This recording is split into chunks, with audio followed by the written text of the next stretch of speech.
Welcome everyone to The Bridge. I'm your host, Christopher Miller. I hope everyone is doing great today. I just wanted to stop in for a few minutes and share a little something with you. Betting on yourself. Now, what does betting on yourself look like?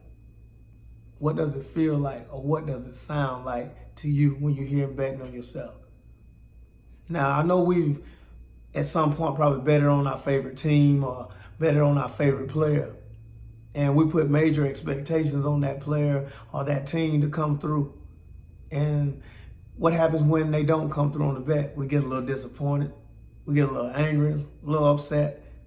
We say some stuff about the player or the team that we probably shouldn't have said, because they didn't come through on the bet.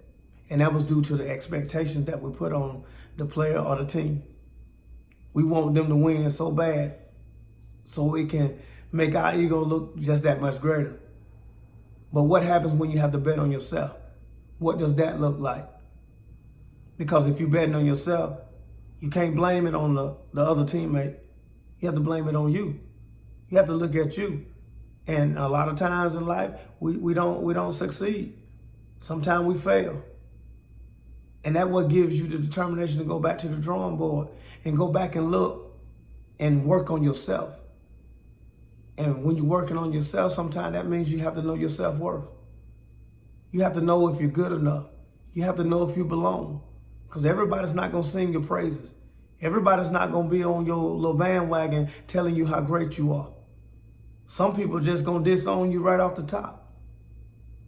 Everybody's not going to listen to you. Some people just don't want to listen to you. Well, what that looks like to you? Because you still have to believe in yourself when no one else does. You have to be able to go on regardless if nobody's going with you. So what does that look like? How does that feel?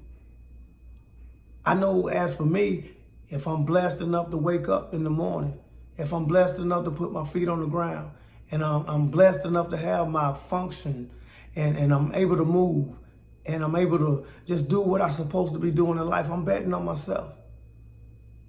And as a husband and as a father, my family is looking up to me to make good on that bet. So what did I do in between time to make good on that bet? How did I go by preparing myself to be good on that bet? Did I do anything the night before? Did I do anything the day before? Did I do anything that determines if I'm going to make good on that bet or not? What does that look like to you? How do you feel about making good on your bet? Because I know for me, I have never betted on anything in life that I didn't expect to win. And I'm not going to win all bets. But you best believe I will be determined enough to figure out what I need to do to get better. So on the next time that I will make a bet on myself, I'm going to make good on it. So that means the countless hours, the dedication, the studying up on certain things that you want to be good at, that you feel like you're good at. The courage to be able to bet on yourself alone says a lot. So how does that look to you? What does it feel like to you? Can you make good on your bet? I'll tell you a little quick story about when I was a teenager and I wanted to shoot basketball this particular day in the summer. And I come down the street to where the neighborhood was where me and my friends hung out at this basketball court. And I wanted to play basketball with my friends. And one of the older guys in the neighborhood told me that day, you can get on your little bike and go home. You're too small. You're not playing with us today. So I determined to get better. I went home, got on my bike, and my mother seemed to look in my eyes. And I was upset. And she said, what's wrong? And I told her immediately, if I don't get anything for Christmas this year, I just want a basketball goal. And 2 weeks later, she ended up giving me a basketball goal. So what I did, I dedicated myself to going back out there in my backyard, playing basketball. I dedicated myself to making the team that following year. And I made sure that I was going to be good enough by the time I got back down there playing amongst my peers, that I'm going to make them respect me and I'm going to make good on that bet. So I practiced all that summer working on my game, working on my handles, working on my shot. And not only that, I made the team in the 7th grade.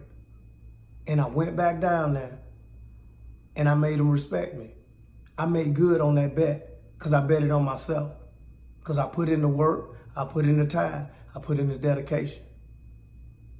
So what are you doing on your off time?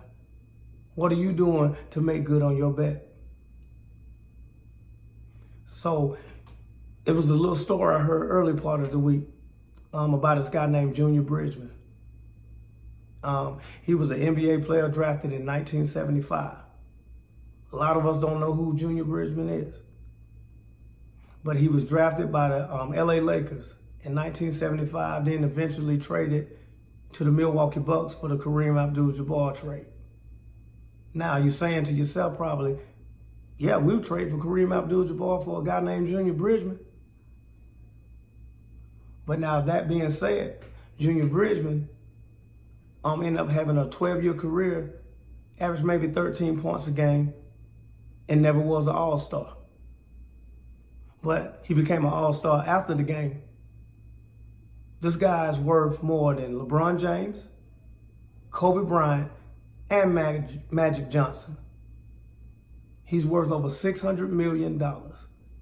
And you're thinking, how in the world did he do that? Guy that never made the all-star team. Well, for one, he betted on himself. He ended up investing in a few Wendy's franchises. And we all know how the story goes with Wendy's. They're everywhere.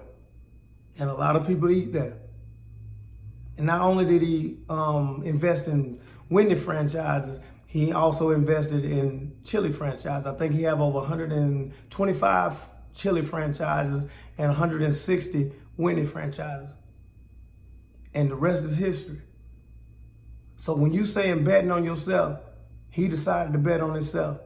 And guess what? I think he came out pretty good. So now what you need to know and what you need to understand is, can you bet on yourself? What is it that's in you that you can be able to bet on yourself and make good on that bet? What is it that you love? What is it that you're passionate about?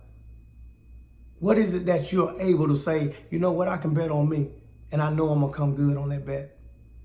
So what are you doing when no one's looking? What are you telling yourself every day when no one's around? Do you believe in yourself when no one else is believing in you? Do you think you can make good on a bet? You have to ask yourself those questions. I hope that you do. Because life is short, man. And we got to go out here and just have fun with it. Make the most of it. Dedicate yourself to something great. Dedicate yourself to something that's fulfilling. Be all that you can be in this one lifetime. Love it and enjoy it. Take care of your family. Take care of your friends.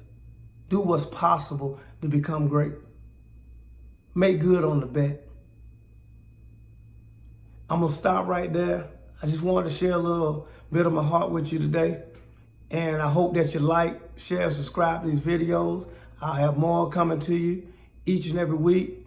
I hope that this has been inspirational to you. And I'm going to come back with some more next week. And I just want to let everybody know I love you. And stay tuned. Peace.